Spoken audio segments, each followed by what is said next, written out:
Hey guys, just wanted to do another video. I wanted to talk about why it is so hard for Christians to see the truth. Let me read you a couple of quotes.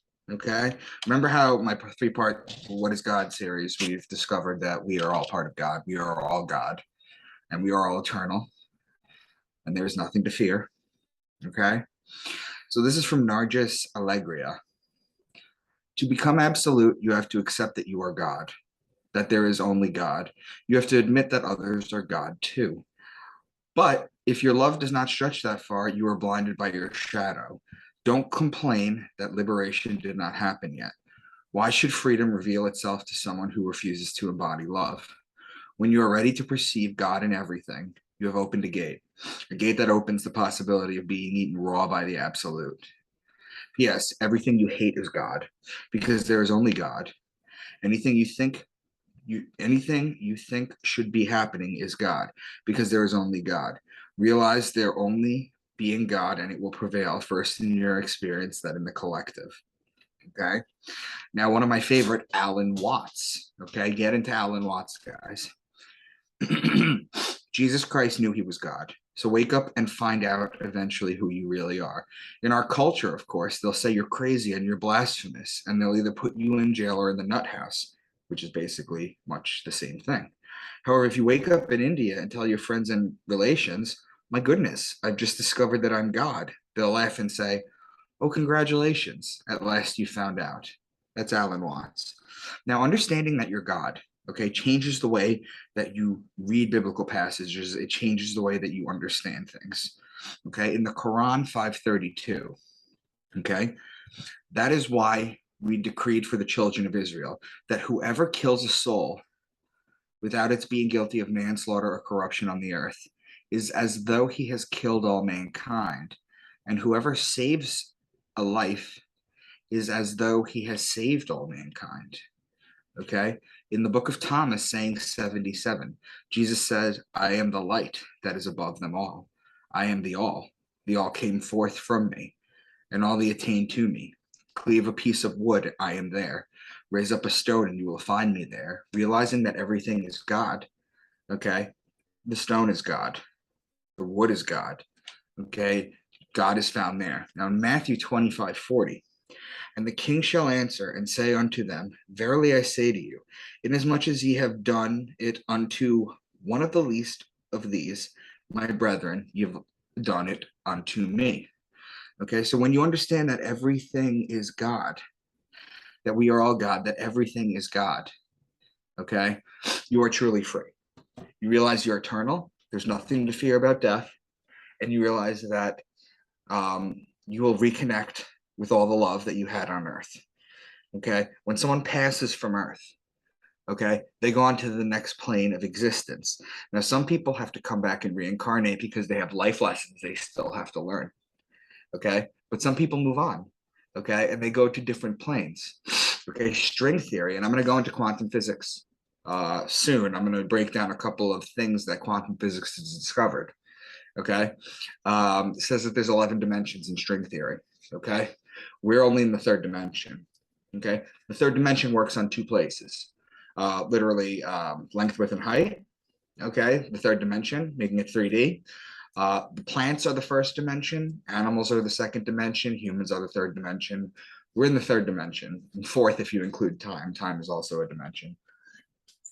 Knowing we are all God sets us free. That's why when you interact with someone, you are interacting as God experiencing themselves as that person. That's why it's important that you always be kind. Okay. A warm feeling takes over. You realize you're eternal. You realize that the secret was hidden in plain sight. You realize that God being everything, okay, nothing can exist outside of the infinite. God being everything, okay. So what you are is God, forgetting that you're God's self, and experiencing the everything. Okay, this understanding this and falling in love with this idea, okay, just that warm feeling, that warm loving feeling, is the exact same feeling that Christians who become saved feel, although it's misguided. Okay. You have to understand, Christians that get saved feel the exact same feeling. Okay. They believe in that. Okay. And you have to understand is that they will fight tooth and nail for that. Okay. They need that. Okay. It's important to know too, okay, that I wanted to get into this for just like 2 seconds. It's really short. Okay. But people who stay in church, okay, they do so, a lot of people, because they're afraid of the decisions they make without it. And what you guys don't know is that up to 50% of Buddhist monks, okay, up to 50% of Buddhist monks stay in monasteries, stay there. They've been interviewed, okay? They stay there because they do not trust themselves to make cogent and proper decisions outside of the monastery. Okay, so a lot of people need to be told how to act because they make poor decisions. A lot of people who freely search getting saved is because they've made poor decisions and they want to feel that overarching love. Okay, now if you explain to them that they are God and that Jesus is the Son and he never existed, they will go through the 5 stages of grief. Okay, just like when you lose a loved one on earth. Okay, something dies inside them. Okay, but as Jordan Peterson says, the world is not full of enlightened people because the pathway to enlightenment is necessitated through a pathway to hell. You have to have all your information and all your preconceived notions destroyed in order to be built back up. Okay, so you have to die literally like the phoenix and then rise from its ashes. So, again, my point is simply this in the monasteries and for Christians, and even for religious people, for like Jews, for Muslims, for just anybody who's attached to their dogma, whatever their dogma must be, if they don't understand that nothing exists outside the infinite and we are all God experiencing itself, okay, and that we are infinite beings, okay, that's why the religious people need to constantly be reminded of God, okay, of a loving God who says that they're doing the right thing, okay. Understanding that you're God is a very freeing feeling, but it is also the same exact feeling that Christians get when they get saved.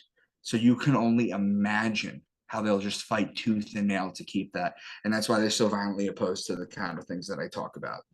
Okay, so I just wanted to share that, guys. Please leave comments because when you leave comments, I get to see what you guys think. And also, not only that, but it really helps the algorithm. Okay, so thank you guys.